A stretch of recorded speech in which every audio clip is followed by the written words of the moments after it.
مدشان للفقه اللي راهو بحشي مدش على عرك لكن أسوق مركم معارض كأوانا عايتم جري وأنا على عالي جري هذا ما كان على علام بس على عالك مركو حكينا يا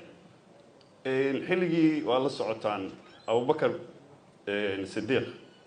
أيان مركي اللي جوجا مركو نبغى نتي عرفتي قارة قوان سدي سكدي إلى الديدان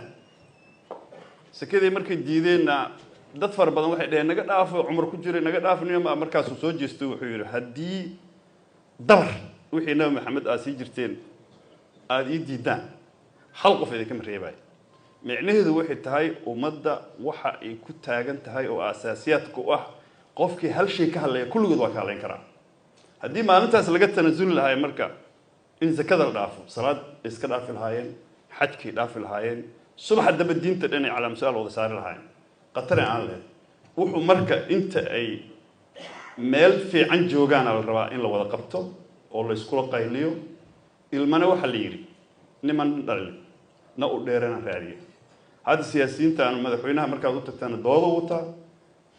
قضياشان معارض كهو أنو هدا عن كسو بيري مركا إيشيك دودا يعني قرتو وقر Soomaaliduna waxay dhahdaa laba garood oo iska garab dhalato waa la arkaa laakiin laba bilood oo la iska garab dhalato lama arko qof kasta hadalkiisa waa quruxsan kariyaa meel sanna waa dhigi kariyaa idinku waxa la idinka rabaa marka haddii dad wax isku haysto dabeeciyan ama ayaga midaa ka tanasula waxaas oo yiraahda war ilaahay aan ku hara aniga haddii la waayo aan qaybsanay dhahan hadday qaybsan waayaan garsoor u dhiibtaan عاو قرصوركي تلادان لو ديبل هايتين مركا أو نمكاننا إن الولاية كقادان مدحوينها أنا كقادان دل كان بدبادي حلق ولا ملها نوال وذليه هاي طبعا بحنك لها إذا كان وايل واحد